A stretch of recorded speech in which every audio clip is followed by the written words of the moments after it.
You're listening to Just a Dude podcast with your host, Nathan. Sit back, relax, and enjoy the show. Let's roll.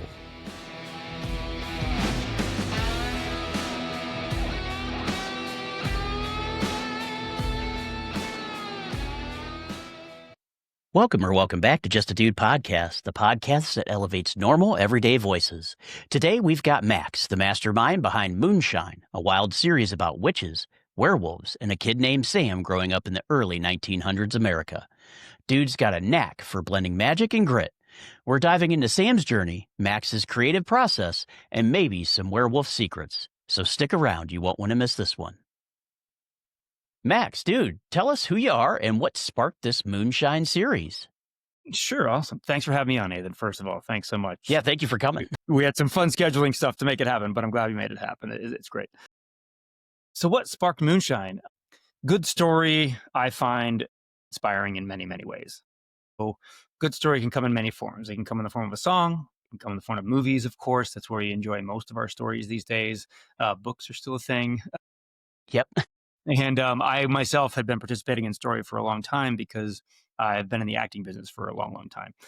A lot of commercials out here in LA. I've been on stage in Vegas and gone to Lear in Vegas, rowing boats and singing songs and like the whole thing. So it was in DC for a little while. I've run the gamut, but it found some pretty good success out here in Los Angeles doing commercials, and actually had a pretty good run on a soap opera for a while. I got to be the bad guy on The Young and the Restless for about 60 episodes.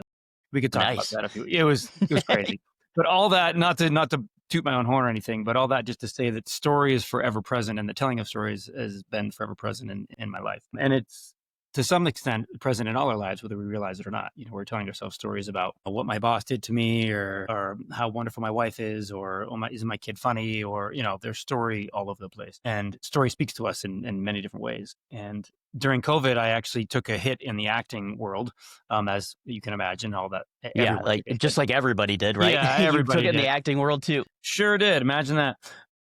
But yeah, so through that, just being a creative, if you will, I just couldn't sit still. And I have always, had, like, I imagine some people must, have any given day, I have 3 or 4 ideas for movies. It's like, oh, that'd be a cool movie, or it'd be a cool skit, or be a cool that. And this particular idea kind of wouldn't leave me alone. And that's kind of how Stephen King talks about his ideas. Someone asked him once if he writes down his ideas, does he have a journal? And he said, no. He said, the good ideas won't leave you alone. He said, they'll just keep coming back. And this is one that has kept coming back. So as COVID started, I was like, you know what, let me see if I can give this a go. And I did a challenge with a website called NaNoWriMo, which is National November Writers Month, I think is what it's called.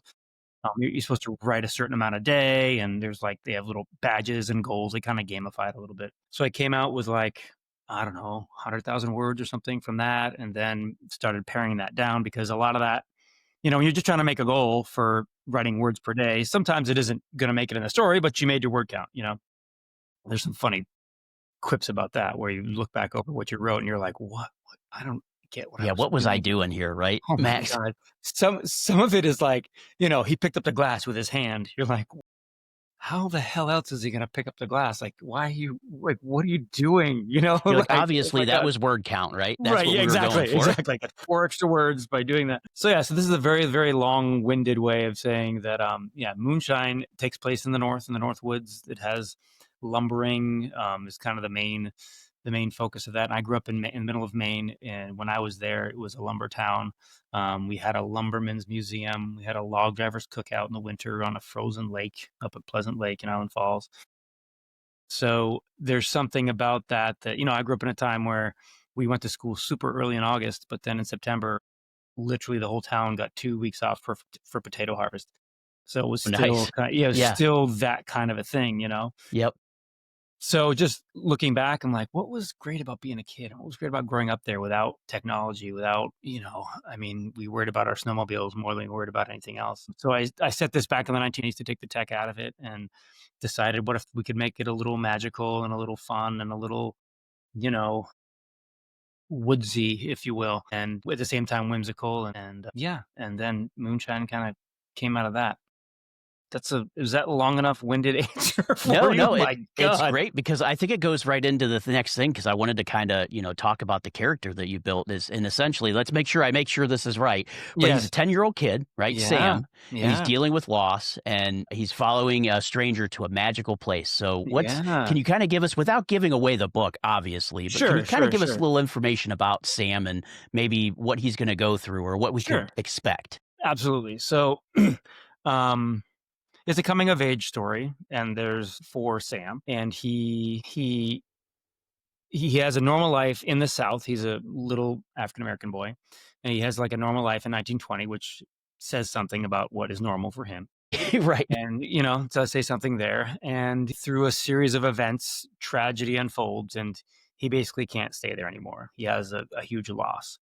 Just when that happens, John, another character, shows up to kind of say, actually, you're supposed to come north with me. And he's a little confused at first, but there's this great scene where this big tragedy's happened and John is staring there with him. And he just takes a minute and Sam turns to him and he says, so north? And John's like, yeah. And he just starts walking. And, one of my friends was talking about how, like, wow, there's really no emotional processing or da da da. But then he was very relieved to find out that happens later in the book, because I think we all have experienced something like that. I don't want to say traumatic in our lives. Some of us are fortunate enough to not have acute trauma in our lives, but we've all had an experience in our lives where I just have to move. I just have to do something. I can't sit here anymore, So I wanted to reflect that type of thing where, he and even says, oh, moving better always felt better than sitting still. So Yeah. he ends up heading north. And as he does, he doesn't realize it immediately. But on the way, kind of these little strange magical things start happening. And then we arrive to this town called Forge in New York State in the middle of nowhere, literally lumber country. He has a rite of passage, if you will, a come to Jesus moment. And that's when the magic really kind of enters the story. And right as it does, we say, and that's it.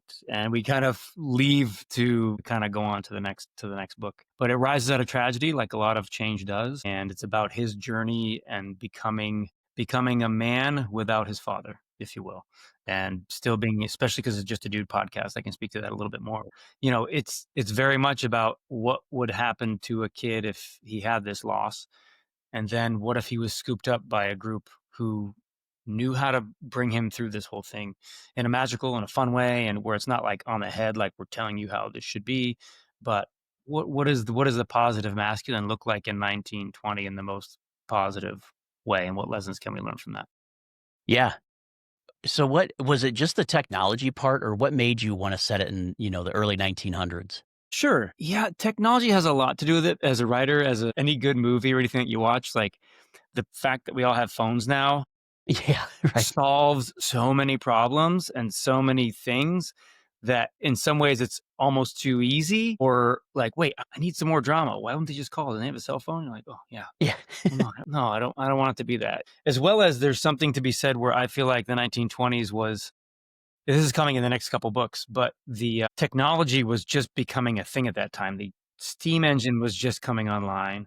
The Model T was just coming online. Yeah, the industrial age was really coming to Radio fruition. was just starting up. I think these radios in World War One, so they had that, but it was just the beginning of work being replaced by machines.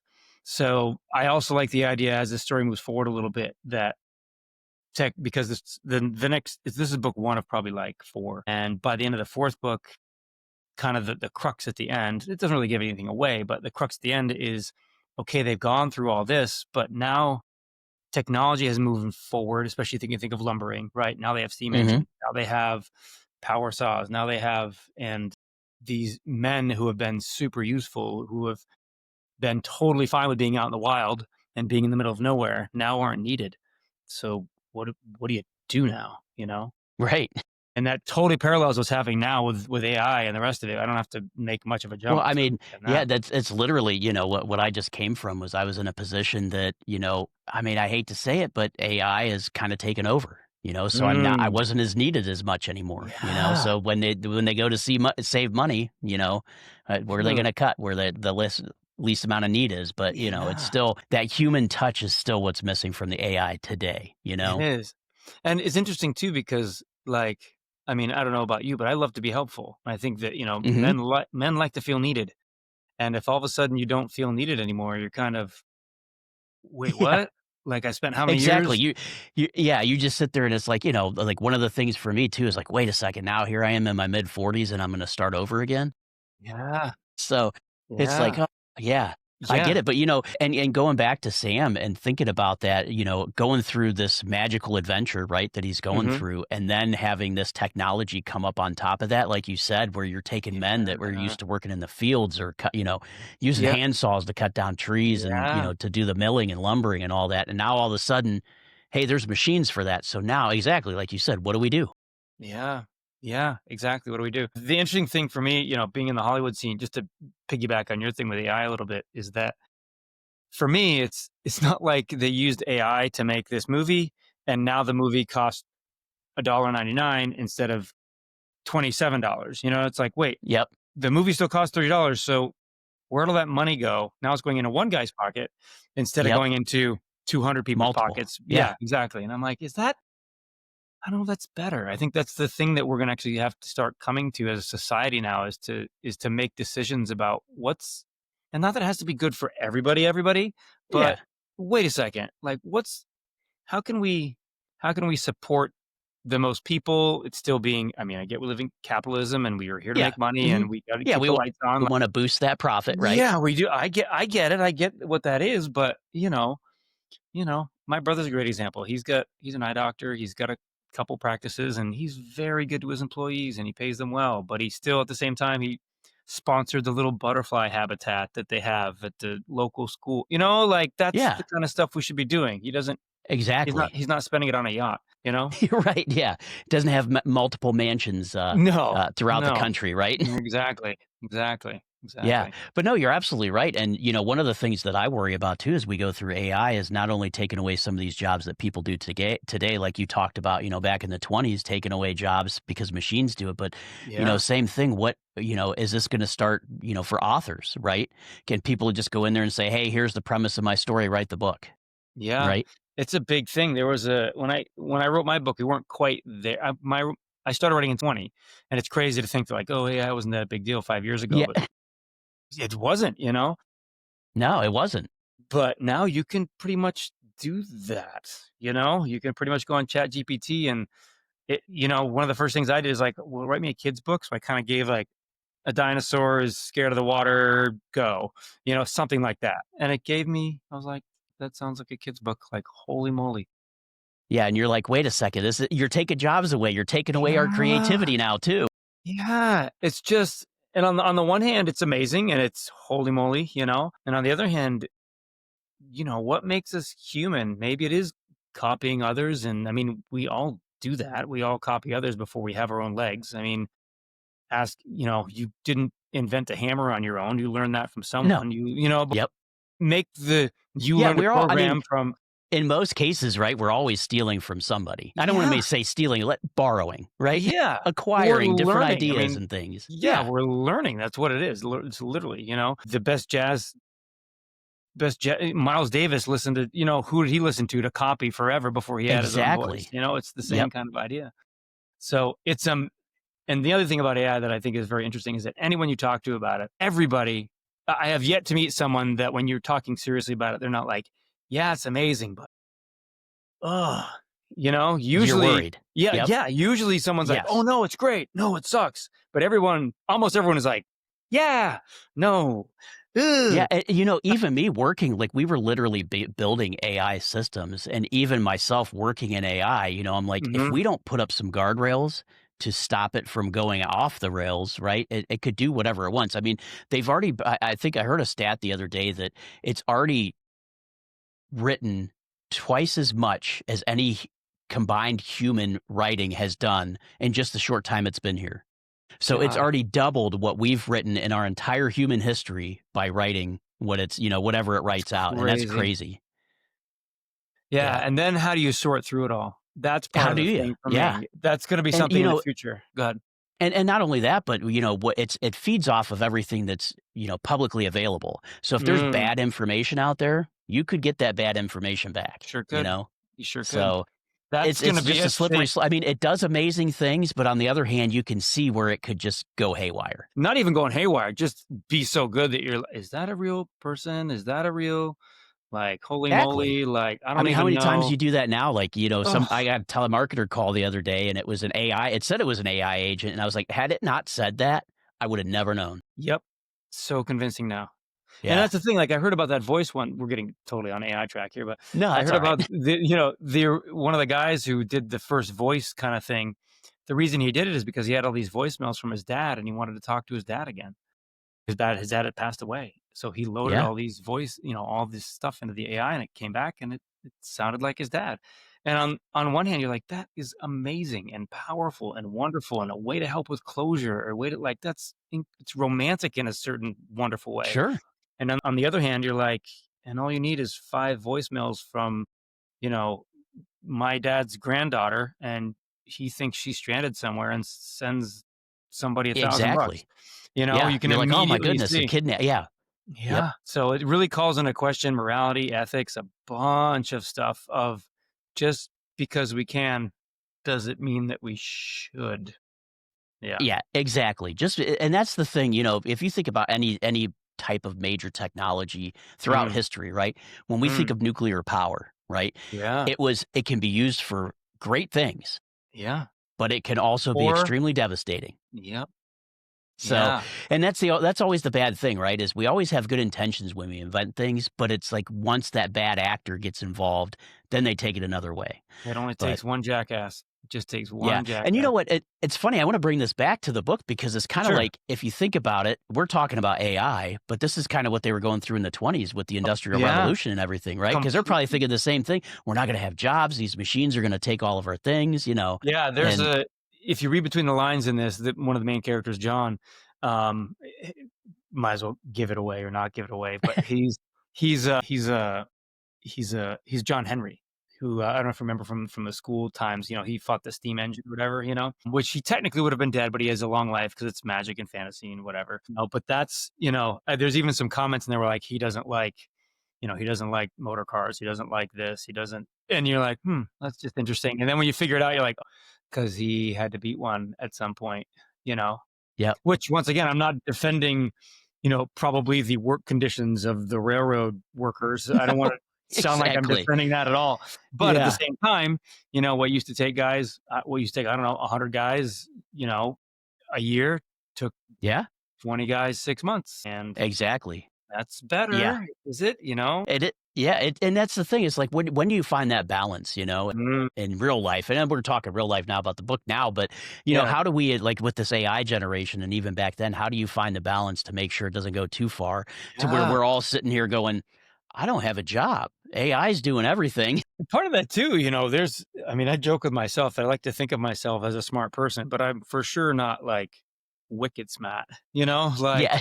and if we're all on a bell curve, like those of us who aren't doctors, we got to do something or we're just going to go find trouble, so Exactly. like, I get that you can Or do my trouble will job. find us, Yeah, yeah. exactly. Like, it'll just doesn't take long, trust me.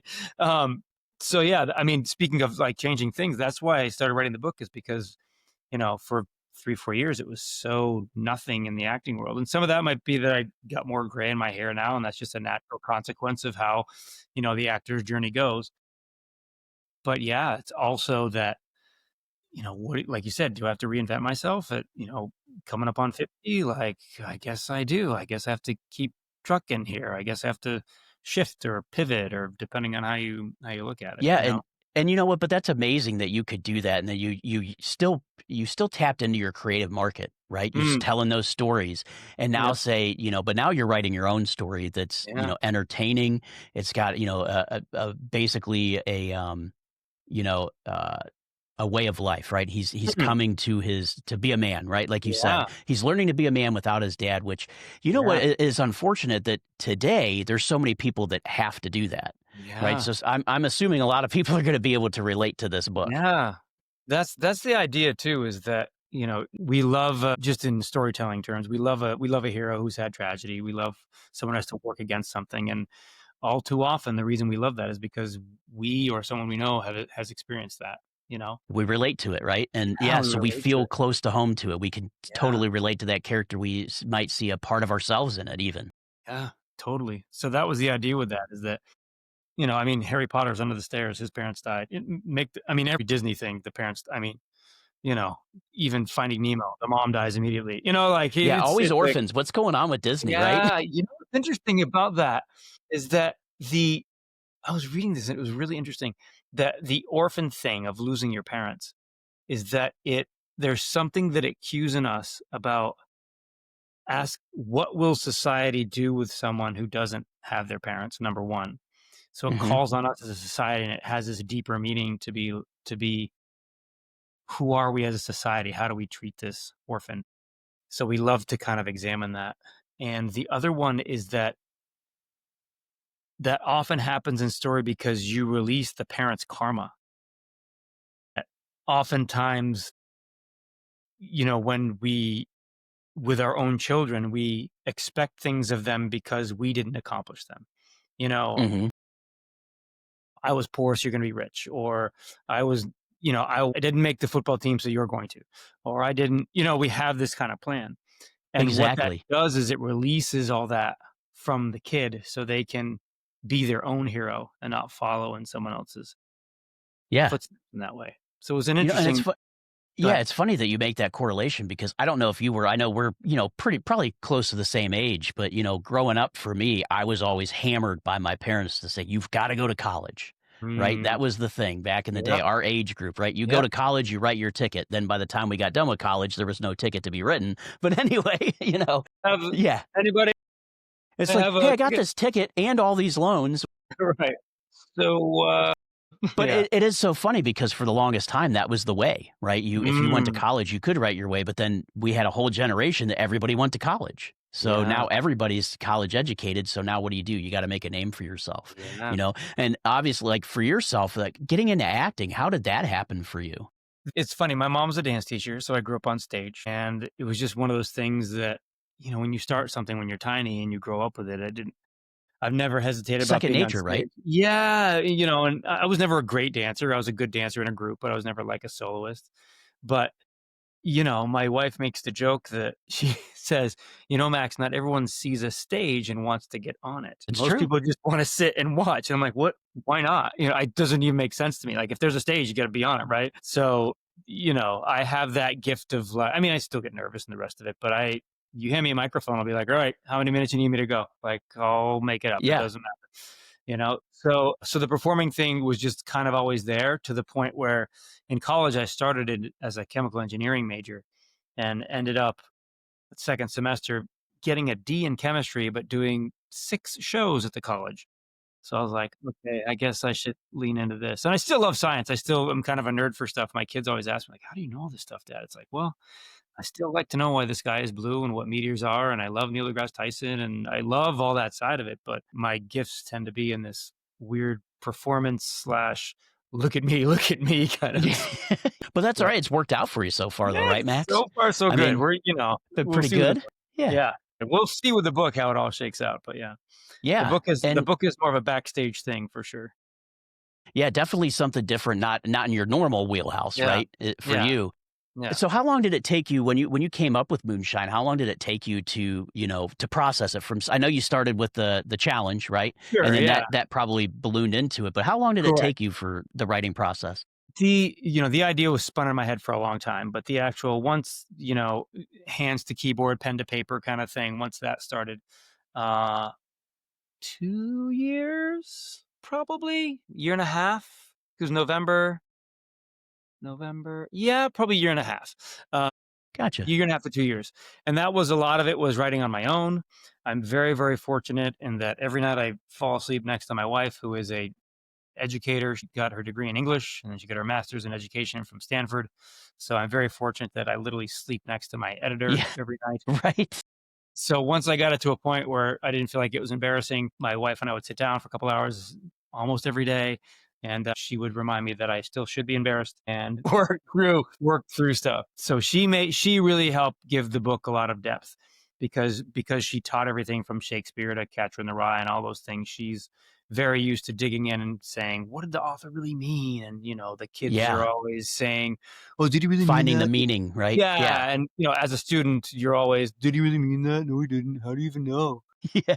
So we very much on purpose throughout the story, very much on purpose, have deep meaning or double meaning into things where we look forward to writing the teacher's guide to teaching this book to say, no, this is what the author meant. No, this is what it means. Yeah. And that's why this metaphor is here. Yeah. Like a great example of my wife kind of schooling me is in the second chapter, there's the first spell that a character named Letha casts. She's a very, very, very old witch, and she's calling in some really powerful magic to make this transfer of power that's going to happen in the book.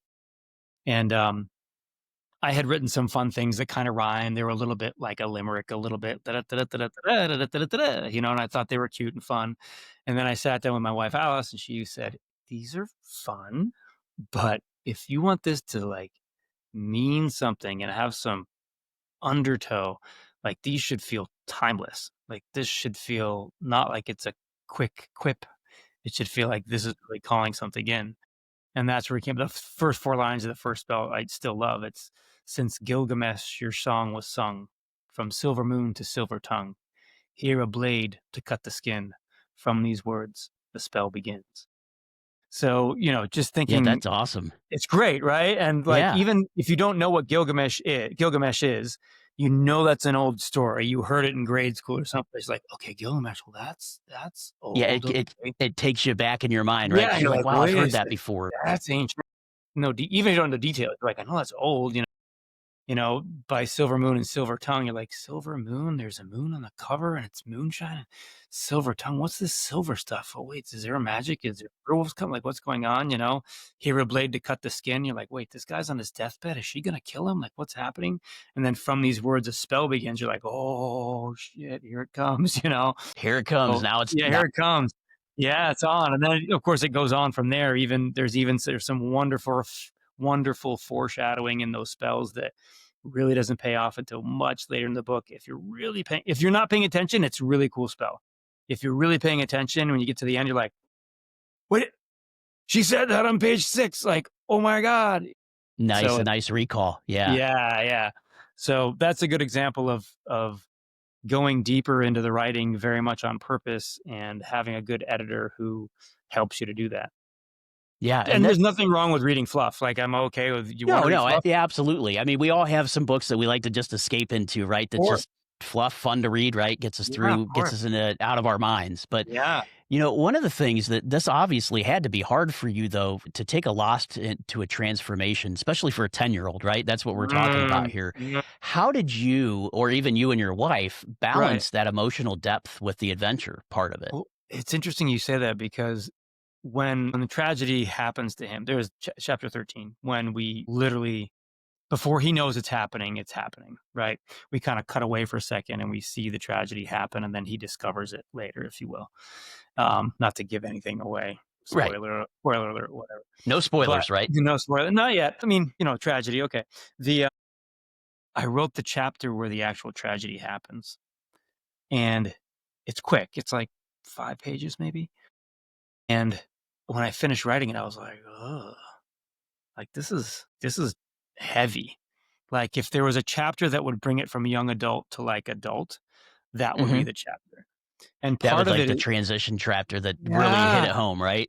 You're Well, like, "Oh, just not a kid well, anymore." yeah, we're kind of having this fun little thing. This is gonna, okay, I can see this, and you're like, whoa, what happened? And I kind of wanted it to just land like that all of a sudden, because once again, especially back then, tragedy would fall on people before there was penicillin and the rest of it. Like, tragedy was like A my totally mom. different thing than what tragedy is today, right? Yeah, like everyone. Not, I don't want to generalize, but in my parents' generation, everyone had a friend that passed at some point because of accident or this or that. You can ask kids nowadays, and that just doesn't happen to them, as much, for good reason. I'm not saying it's, I'm not saying it should happen. Right. But I wanted the reader to have that sudden feeling of like, wait, what? wait a second, what's happening? Oh my God, wait. And then how we deal with that happens right after. So it was a challenge to write that, but I wanted to give that feeling of sudden tragedy and almost impersonal, where Mhm. it lands in your lap and you're like, what do I do with this? And you have to do something with it. Are you going to keep moving? Are you going to let it define the rest of your life? How are you going to deal with that? And luckily he kind of has help along the way. Uh, Yeah. but, but yeah, it was a tricky thing to be, do I write some fluff? Do I have it have depth? Can I do a little bit of both? Can I make you have a little fun and then smack you down? Smack you right in the face with it, I yeah. was like, "What? This is not what you said, it was gonna happen." But like I said, I think it's necessary. I think that there's a lot of like you mentioned earlier, a lot of people have tragedy in their lives, and we relate to that. And even if it's not overwhelming tragedy, the death of someone or or anything else. I mean, when you're 4, your goldfish dies, and that's a tragedy. So we can all relate somehow to it. So yeah, that was the challenge, is to make it have depth, have meaning, and depth for most of us means some degree of discomfort or pain that you've had to move through. I mean, that's what we love about our heroes. That's why we love Wolverine or Yeah, Logan, is because he's faulty. He exactly. has pain that he moves through. Especially as just a dude, right? Like we love those Mhm. guys who are, Yep. whiskey drinking and da da da. It's like, "Oh, I guess I got to go save the girl now. Let's go save the girl," still does the right thing. We love that. Honorable scoundrel is the term that we use for that. Yeah, exactly. The honorable scout yeah, scoundrel, I love that. Because yeah, you're right, you're like, "Oh, the" or the an I don't wanna call anti-hero, but, Yeah, it's a hero that's not your typical hero, you correct, know? correct, Got yeah, got a little bit of a dark past there. yeah, exactly, and that's all these guys who are lumberjacks that Sam is gonna get to know. They all have a dark past, but they've come through it for the most part, and now they feel like they can hand some knowledge along the way, which once again, as men, I think we can all I for sure have a list of things that I'm not proud of, Yep, yeah, you and me both. So I think that most of us can relate to that too, where everyone's gonna make their own mistakes, but at least try not to make the ones I made, you know? Yeah, exactly, that's something I tell especially as we get older in life, we're definitely more likely to see other people's mistakes and learn from them than we were when we were younger. Please, dear God, yes, please, dear God, can I learn from someone else's mistakes? I've made enough of my own. Yeah, exactly, exactly. Yeah. And, for you though, with building this character and stuff, how did you even start writing something this wild? Where you take, you're going historical, you're Yeah, putting some magic in there, you're doing an yeah, adventure, a come to life. yeah. How did this, can you walk us through like what your process was for this? Sure. I had the idea of the world first, of this world where there's, once again, old, like 1900s, where men were men, where they worked with their hands and they went out and did things every day. It reminds me of Garrison Keeler. You know who that is? He used to do a radio show, and his fictional town was Lake Wobegon, where all the women are strong, the men are good looking, and all the children are above average. So a little bit of a nod to that, to some classic kind of Americana, if you will. And so I had the idea for the world kind of before anything else. And even before there was magic in it, I had this idea for like this lumberjacks up north, and happens about 1910 or so. And they, like, maybe they're outlaws, and maybe they, get tangled up in prohibition somehow. And so there's kind of this world that was kind of spinning. Yeah. And then, thanks to number one, an improv teacher that I had for a while, and my wife, I was like, well, why not? What, can you make it magical? Will that be fun? Yeah, why write in reality? Like, let's have a little bit of fun with it. So then Heck yeah. the werewolf idea came up, which is, these lumberjacks are possibly werewolves, giving it away, right? But also that, my wife, of course, in her wonderful way, was like, "What about the women?" So I'm like, "Okay, well, werewolves and witches, that's not a stretch. So okay, let's put some women in the town." And you know what I mean? Just started to form Yeah. a little bit more. So I had this idea for this town and this world, if you will, world building.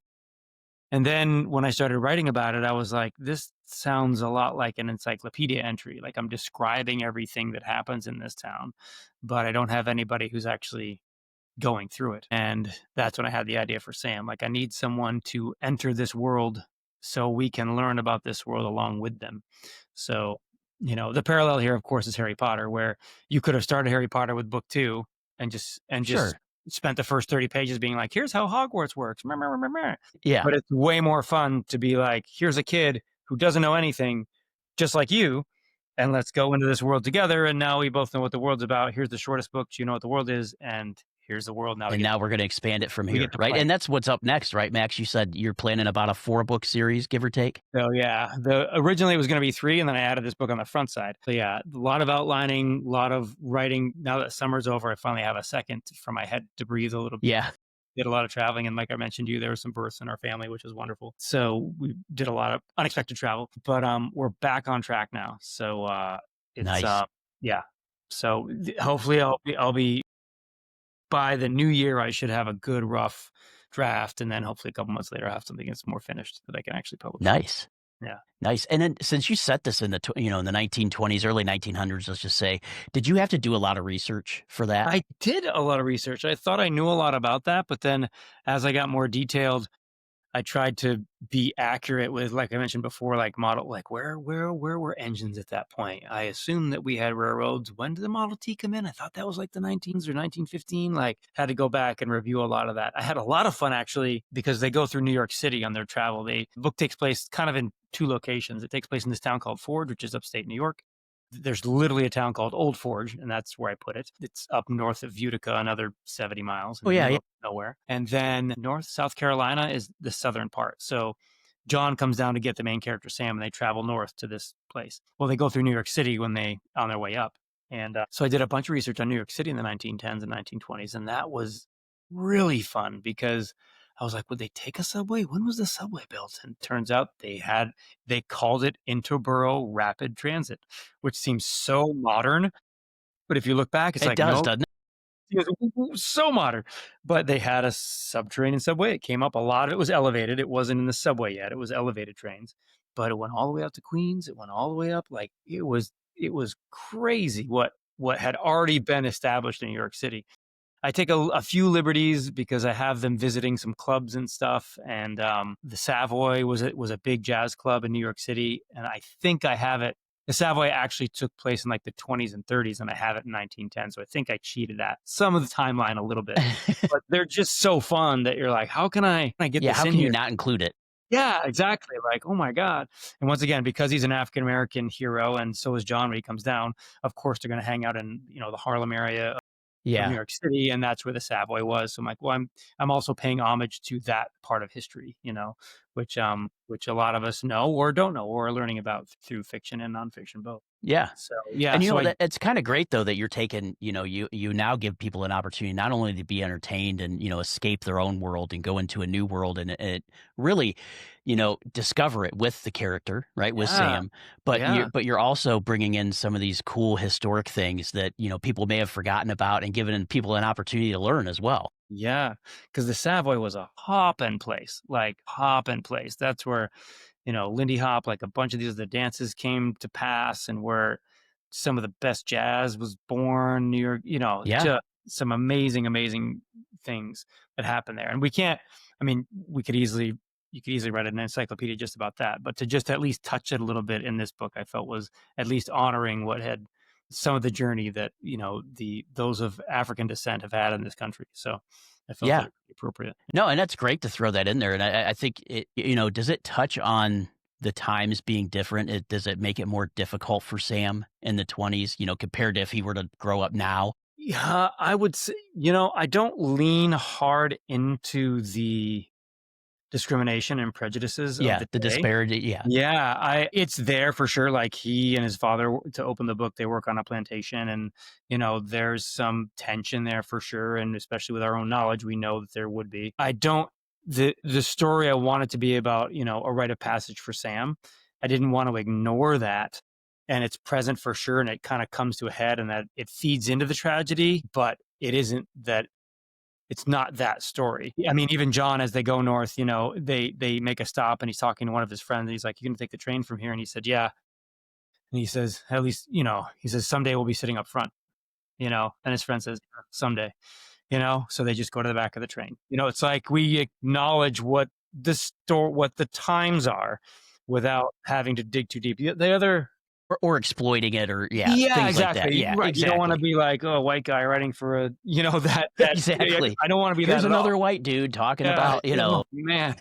It's not what I'm trying to do. But no. the movie that did it really, really well as well was The Boys in the Boat. Did you see that movie? I did not see that one, huh? No, check it out if you get a chance. It's about a rowing team that took the Olympics in same thing, 1920s or 30s. No, 40s, in up in they're from Seattle. So of course it's an all white team. That's just the nature of it. But when they go to the Olympics, it's he held the fist up there in Germany that year. Oh, is that Carl Owens, Lewis? no, Jesse Owens. Owens. Jesse Owens. Jesse Owens, yes, sorry. Yeah, so he's literally as they're going to walk out at the Olympics, he's behind them, and they have a quick exchange, and he's like, they're like, "Yeah, you show that to Hitler. What it's about?" He's like, "I'm here to show the boys at home." He's like, "Oh, yeah." So they're told this story because accurately from historical perspective, it was a white crew. It just that's the way it happened up in the Washington state at that time. But they do take a moment to say this is also happening in the world. And back to our story, which is Yeah. kind of what I He's was just trying to do. acknowledging it and Yeah, realizing that it's there, but still not making it the whole story. correct. Because yes, this is happening. We acknowledge it, and this is the story that we're telling, which I think is the best way to do that. Yeah, absolutely. Because you don't want to just fluff it off like it never happened, but Correct. acknowledging it and then moving forward with that, it sets the tone to help people understand that, it's different back then than it would Yeah. be today. Yeah. But we're not going And to not harp on it. correct. And we could write books that do, and we Sure. should, And there's plenty out there that, yeah, and we correct. should, yeah, absolutely. Yeah. So, but that's the license that I took with that part of history, if you will, is to acknowledge it and then okay, move through it. And I'm sure it'll come up still. I actually have a couple scenes that are super fun that are coming where that same kind of thing happens, but we get to kick some ass with it a little bit, which will be Nice. really, really fun. Yeah. All right. So, Max, I have a little segment that I like to do, and I'm just going to switch it up right here a little bit.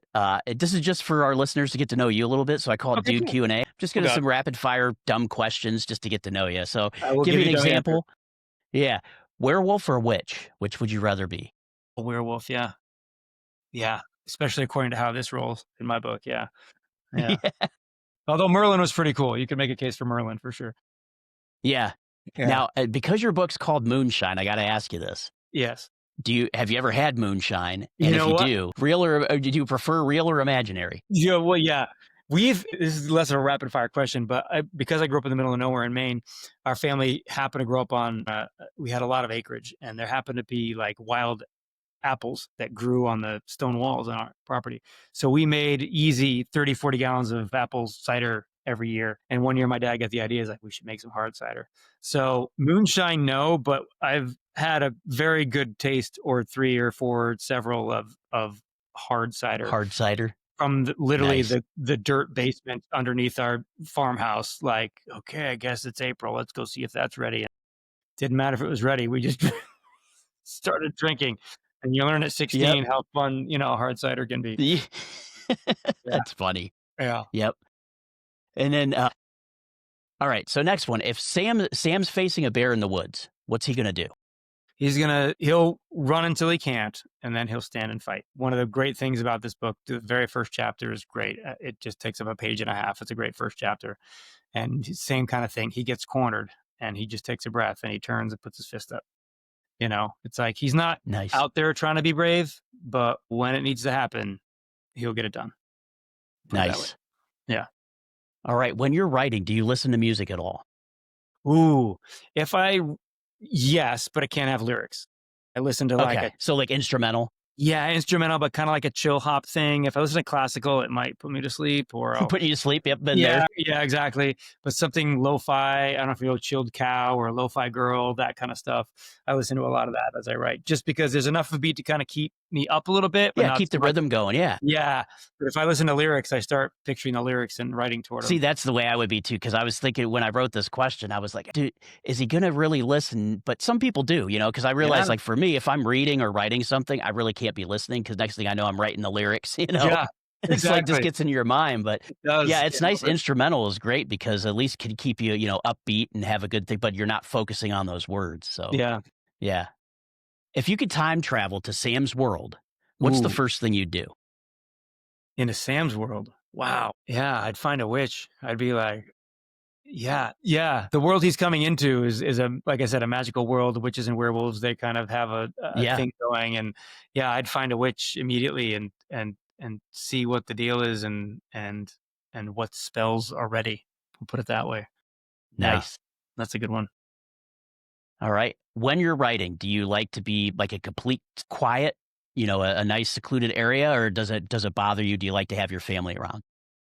No, I am very prone to distraction. I don't know if I have ADD or whatever, but I am for sure prone to distraction. So I need, not only do I need like kind of my own space a little bit, but I need to know that there's nothing on the calendar for the next Yeah, longer than I'm going to write, probably, because if there's anything impending, my it's brain just just gonna weigh will. on you, isn't it? Yeah. It's annoying as hell. So annoying. I actually, in a way, found more when I was writing, like I said earlier, I was writing to like a certain amount of words per day, like 2,000 words a day was like my goal. And I found actually as much success writing in these super small chunks. I like leave to pick up my son from his drum lesson early by like 15 minutes, and I would write for 15 minutes, and that's good for a couple hundred words. I'd be like, oh yeah, that's better because I could just kind of revamp this one piece Yeah. as opposed to it does seem intimidating a little bit sometimes to sit down and be like, okay, 2,000 words, go. Yeah, right. Because then you're probably counting too, like, okay, that was at least 5, right? But if I can get up early and kind of before the sun comes up, just sit and just off gas and write 500, then I'm like, oh, that took a half an hour. And it's like I'm ahead of the game now. Okay, cool. I can, I got a little momentum going. A little breather, right? A little breathing room. Yeah, Yeah. yeah, yeah. If the family's around, it's really tough. Really tough. I mean, the kids are older now. They're all teenagers, and I got one in college. So it's not as bad as it used to be. But anybody who's got young kids, I don't have to convince you at all that, you know, when my wife and I, the first time we went on vacation without the kids, it was like, what? No one's Did interrupting you us. feel lost? Like, Yeah. yeah, well, the fact is just like no one's interrupting you like every 4 freaking minutes. You're just like, what is this like to have my own thoughts for a second? It was crazy. Yeah.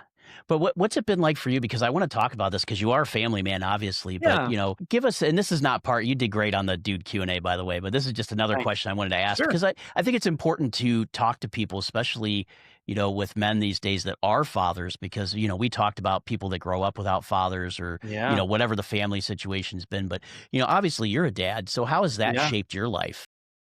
Shaped my life in a huge. Do you have kids? I didn't catch that. Sorry. I don't have kids, Okay, no, cool. unfortunately. It's okay. It's a lot of us want them, don't get them. Some of us don't want them Yep. and got them, So Exactly. there's a lot of ways that rolls out. But yeah, being a dad, especially a new dad, is it's doing life on hard mode. It really is in the most wonderful way. In that you think you know what sleep deprivation is because partied a couple nights with your friends, and that's not the case at all. You think you know what it is, but it's not. You think you know what being uncomfortable is with everything that has to happen in a day, or your kid is sick and you can't do anything, and what do you do? And the doctor said, yeah, you just got to wait it out. They're going to break their fever. You're like, you know. But that being said, one of the most important things, which I think goes for everyone, you can think back to when you were a kid. What did you want? You wanted, hey, watch this, watch this. Yep. So most of the time for kids, it's just about being a witness, legit for them growing up. That's why they come in here. And my wife made a really interesting point just the other day. We were talking that, you know, with kids, the love you get from kids is all paid up front. What I mean by that is when they're teenagers, you want to throw them out a window. But when they're little, they, we've all Yeah. heard the story about the girl who, had to give blood to help her sister, and she thought that by giving her blood, she was gonna die. So she asked her Yeah. parents if she's giving her blood, like, "Okay, when do I die?" They're like, "Oh, no, honey, you're just giving blood." That's how kids Yep. are. They're like, "Okay." Yeah, innocent. Yeah. So innocent, so they have that much love for you for the first 6, 7, 8, 10 years or so. So they pay this huge deposit of love in the first decade. And then toward the end of the second decade, you're like, oh yeah, okay, you already loved me all you're gonna love me. Like now you need to hate me a little bit to get, So you have to channel that earlier love so yeah, you you don't kill kill 'em, do. right? Yeah, exactly. Exactly. And also, like, my wife and I took a lot of courses. Luckily, she's in education, so she understands a lot about childhood development that I learned along the way. And one of the big things that we kind of tell new parents and even friends of ours is if you can, to choose connection first. Is that usually if a kid's going sideways or something's going on, it's because they feel disconnected in some way. So A lot of times you just That's get down to the level. I mean, that's a great point because just sitting there thinking about that, I mean, yeah, 100%. It works with husbands and wives too, you know? It's like Yeah. someone's throwing a fit, this or that, you're like, "Whoa, hold on. Let's just okay, hold on, take a second. Let's just connect here. Okay, now that I'm with you, good. Now you're more calm." And I'm not saying we fix the issue. Now we can fix the issue because we're not freaking out anymore. Exactly. But Yep. for kids, Take a moment. yeah, for kids, 90% of the time they need a hug, 90% of the time. And then once they can, then you're like, okay, now what's up? You know? Also, I think that, you don't want to be kid centric in your life and that like they rule everything. But Yeah. at the same time, for sure, there is a sensitivity wave there where it's like your kid just yawned off to bed. Like, guess what? I know it's only 8:30, but we're going to bed. You just, and you don't have to announce it. You're just like, oh, yeah, well, let's go brush our teeth. Let's go do that. Yeah, let's go upstairs and do that. As opposed to, oh, they yawn, they're tired. Okay, let me finish these 4 things. Like, nope. Now you missed it. Now they're overtired. Now you got a whole nother thing that's happening. So, kids are a wonderful, wonderful, wonderful, wonderful. They bring meaning to your life for sure. But man, it does put your life on hard mode and it does call into you as a man, as a father to be all kinds of things you didn't anticipate. It asks you to be patient like you've never had patience before. It asks you to be Well, I'm present. sure. I know it caused my parents, yeah, to lose their mind a time or 2. Yeah. Oh, yeah, and your parents laugh too because they get karma back. They're like, Yeah. "Hey, you got it now." Yeah, they did with my brother and my niece, they're like, "Oh, remember when you did this?" Yeah, love it. There's nothing better as a parent. But yeah, but if you can be present with your kids, like really, really present, like that's the biggest gift you can continuously give them. Yeah. Yeah, and I love that you said because that was gonna be my next question is what would you give what advice would you give to other dads out there? And I Yeah. think that right there probably sums it up, right? Be Yeah, present.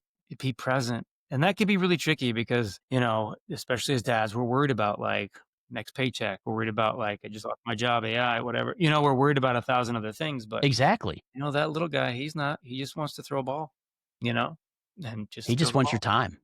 He That's doesn't it. want your money. He doesn't want, any of your It- things. He just wants your time. That's it. That's it. Or That's it. she. That's it. Yeah. Yep. Or she. That's all they want. They literally, the best thing they want is just sit on your lap and read a book. That's all you need to do. It's so simple in some ways, but it's profound in others. They get that kids get that they don't know it consciously, but intuitively they know they have a limited time here. So they want that time with you. So if you can receive that and give it back to them, it can be wonderfully magical. Yeah, that's amazing, amazing advice too. And even though I'm not a dad, that's something I think all of us can live by too. Even if it's just being married, like with my wife, being Yeah, present there too. How totally. many times do we, especially as I think men are probably more prone to do it. We put a lot into our work or Mm, things like that drag us away from the family. And I'm hopeful now that there's folks like you, saying, "Hey, you got to be present, be there with them." And hopefully people are realizing now, don't chase that almighty buck because listen, you're always going to be chasing it. yep. Take that. You only got so much time with your kids, so Yeah. make sure you spend it wisely. Yeah, exactly. And there's, it's kind of the joke with COVID, right? It was like there was quality time and there's quantity time. Yeah, And people were like, enough of this quantity time. I like my quality time once a week better, exactly. I can imagine, being stuck in the house with all the kids and nobody's going to school. You're not going to work. Yeah, crazy. But the thing about that too is that you don't, with kids as well, and sometimes with your spouse or with friends, oftentimes you don't know what the special moments are.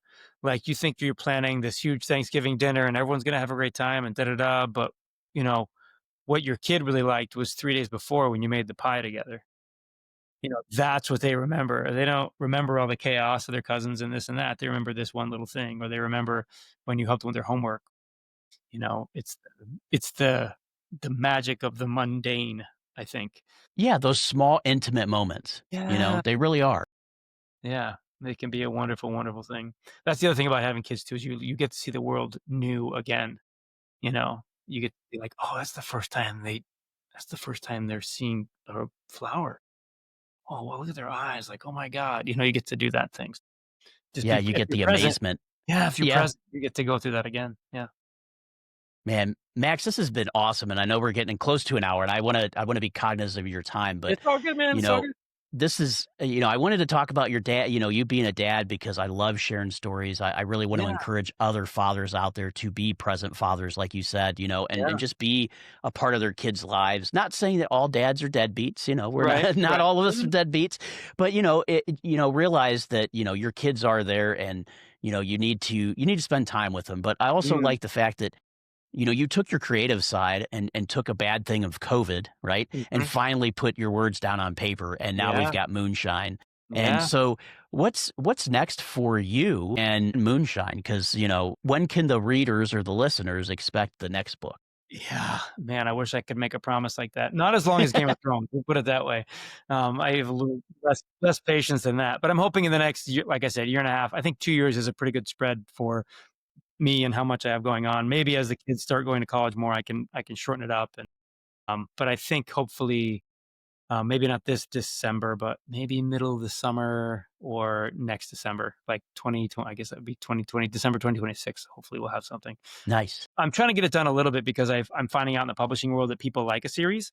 So, and some Yes. people won't even start a book until they know the series is done. There's another one. Yep, exactly. And it's funny. I've heard that I've had publishers on the show and stuff that are Yeah. sharing their secrets, and they've said the same thing. That it's like usually people, until they know you have a couple of books, won't even read the first one. Yeah. Yeah. you know, So that's and kind of and lit then, up then some light. finding out, how if you sell 5,000 books, you're a success, a huge Yeah. success. Yeah. When I heard that number, I was like, wait, only 5,000? Because it seems small, right? It does. It But it's does. not. No. If you hit 5,000 people, that's pretty good. Yeah, you're pretty damn good for sure. So yeah, that lit a fire on me when I found that out too, that that series is a big deal. So I'm like, all right, well, I got to get on the next one then, and then get on the next one. Actually, so much so that I've kind of backed off my marketing a little bit. I love doing these podcasts. I feel like I get the gift for gab, so it's the easiest piece of marketing you can do. But I'm like, well, why am I going to go out and market this book if I really need the series to at least have 2 books or maybe 3 before people are going to really dive in? So maybe I Hmm. should save that money, save that time, and be working on the book instead, which I'm sure you can appreciate. So Yeah. yeah. I can. I definitely can. But yeah, Max, again, this has been awesome. Is there anything else you want the listeners to know about, or especially? Well, let's do this. Where can they go to find your book? Sure, absolutely. Everything about the book is under readmoonshine.com. So Moonshine, of course, you can imagine was taken. It's not a book. Yeah. So Read Moonshine is my website, readmoonshine.com. And I can be found at that same Read Moonshine on YouTube, I don't think I'm on Twitter. I think I'm on Blue Sky and Instagram and all the things. I think you might even have a TikTok that I'm posting that on. If you're an audiobook person, the book is on Audible already. I read it myself. I also have it on YouTube that I literally just opened it up and read Yes. it myself on YouTube. So if you want to listen, you can listen that way as well. I want to get the book out to as many people as possible so they can be looking forward to the next book. So, you can look up Max Shippee if you want, but Read Moonshine has everything. If you go to that website or find me on social media, it'll point you in the right direction for all. Yeah, so readmoonshine.com, and it's Read Moonshine is all one word, so all the listeners know out there. And I will post it on the screen so they could see Awesome. it for those that watch. But also, you can go to justadudepodcast.com, because I'm going to have a guest page for Max there as well. Yay. All your links are going to be there, all your social links. So, they'll Awesome. be able to find it either way. Either way they go, they'll get to the book. So, but again, Max, thank you so much for spending this time. I know it took us a little bit to get hooked up, but, I'm glad that we recorded this now. And when this releases, we'll be getting closer to that second book. Yeah. So, that's No going to be a pressure nice on me. thing. Hopefully we'll be, yeah, no pressure, but no, there's no guarantees, right? Writing is a process. We can't put, you can't put a time on a priceless memory of a book, right? So Yeah. it's got to come naturally. So it will come. Max has assured us there's going to be at least 4, but Yep. just give him a little time to work on it. He's a dad. He's got a lot of stuff Exactly. going on. That's what people. Magic doesn't happen by itself. You got to give it a second. That's right.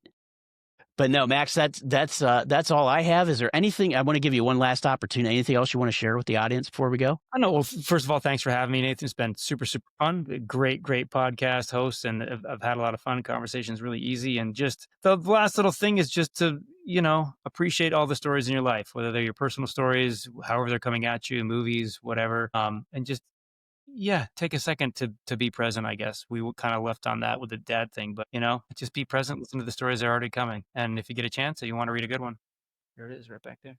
There it is, Moonshine right behind him. Well, Max, again, thank you so much for joining me today. I really appreciate it.